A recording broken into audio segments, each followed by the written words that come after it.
All right, Dr. Gharagozloo, you talked about how people aren't focused enough. They get distracted too easily by listening to music in the operating room and things like that. And then we talked about quiet, how important that is to actual performance. Let's talk about how to institute those cultural changes so that not just on a one-by-one basis, but that on the whole, that more people can adopt these principles so that they can perform better and do better for the people around them. Right. So, right. Oh, good point. Good question. Well, the first thing I would say is doesn't come natural. So you really have to think about it if you're going to do it. And if the natural sense of humanity is mediocrity. Right. I think you default into mediocrity. Yes. Right, because through laziness habits, path of least resistance, and things like that. So, for me, it's been interesting to look into the world of business. Yeah, it's survival of the fittest in business for sure. There we go. That's the jungle. Yes, and there are a lot of lessons to learn in the world of business, and so you can take those lessons and apply them to you and your group around you and so forth. So if you and it's a little easier actually because again business can be measured easier, the metrics are easier, everything is easier. Yeah. So if you look at business, and there's so many. I mean, all you got to do is sometime be stuck in an airport and you go to the bookstore and there's all these Forbes books and Fortune and yeah. There was a study done at Stanford back in the 90s. I don't know if you're familiar. It was by a guy named Collins. Uh-huh. He's a professor at Stanford of professor of economics. Mm-hmm. And they looked at all 2,500 Fortune 500 companies. So there are 2,500, 500 of them are Fortune 500, the others are, so they're the biggest companies in the country. And they asked the question, what can be different to make a business in this very, very special group of businesses even greater? Mm-hmm. And they set these parameters, irrelevant what they were, but they were so difficult to reach. It had to do with stock prices, it had to do with performance, it had to do with all these things. And so they set the bar really, really high. And you have these 2,500 great American companies, only 11 met the bar. Which, if we want to go by percentages, is less than 0.5%. There. But that's what we want. That's what really, I think that's what you need to strive for as humans. So taking it from business to you and me and my organization and so forth, we want to be that.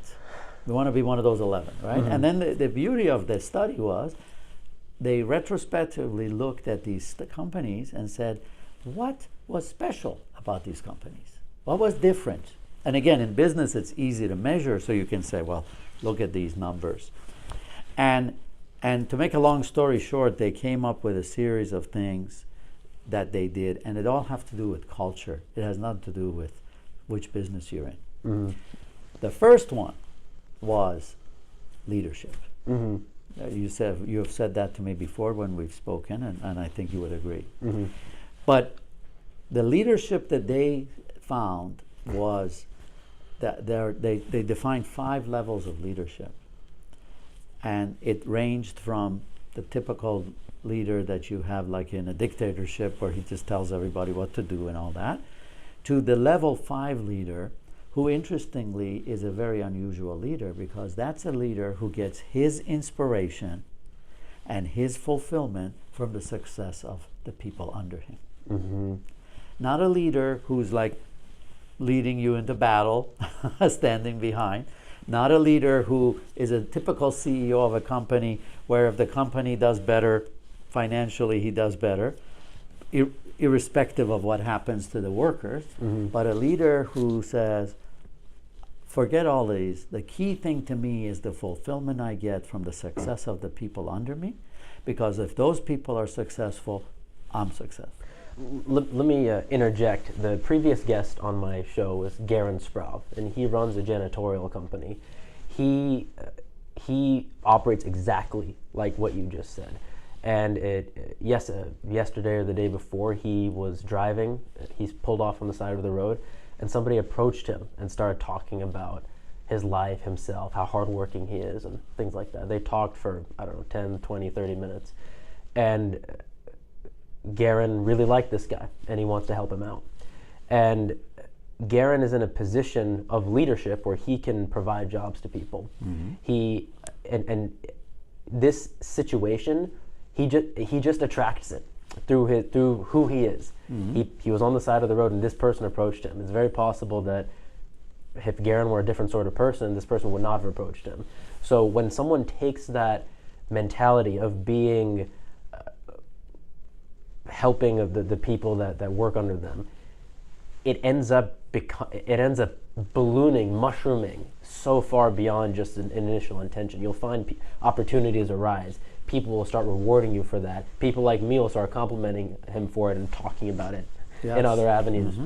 And Garen, I believe there's a lot of really great stuff to happen for him and the people who work for him in the time to come because of how he functions. That's fantastic, because that's exactly what I'm talking about, and it's interesting when you do that, the fulfillment and the happiness you get is just, you just can't measure it. It is interesting that there are lots of people who talk about leadership. So, for example, there would be a course, and then they'll go get a CEO to bring him and talk about leadership. Or a course, you get a general in the army to come and talk.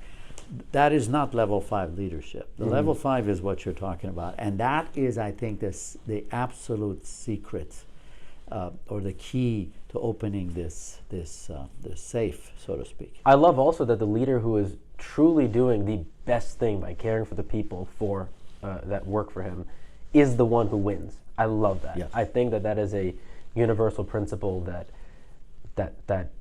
is as it should be. It's positive every way around, and that leader needs to make sure that, like Federer, healthy, fit, ready to go, ready to do good, aware of their position, that it serves them the best too, right? They will make more money than the other ones because their company is doing better, and that affects everyone on the supply chain. But the company, it's interesting, does better because each person then becomes a ballooning themselves. You see, and it's a fascinating thing. Humans need to feel that in some ways they're helping themselves. This is part of us too. So if you feel that you are helping yourself by helping the people next to you and under you, and it just propagates. It's an exponential growth, as opposed to the other ways that go. So anyway, I think that's a fascinating thing. I would call level 5 leadership level 5,000 leadership. No, seriously, like that's the difference in quality between level 5 leadership and level 4 leadership. Absolutely, you said it beautifully, because really there's a big gap.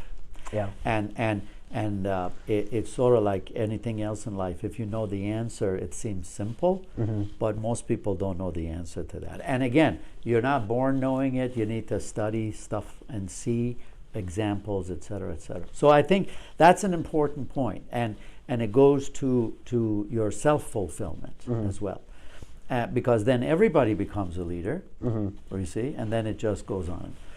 The other thing that it's interesting, there are a number of things, but go down the list. The other thing they said, which is an amazing thing, and it can be interpreted in different ways, is that anything you do in life should be seen as a bus ride.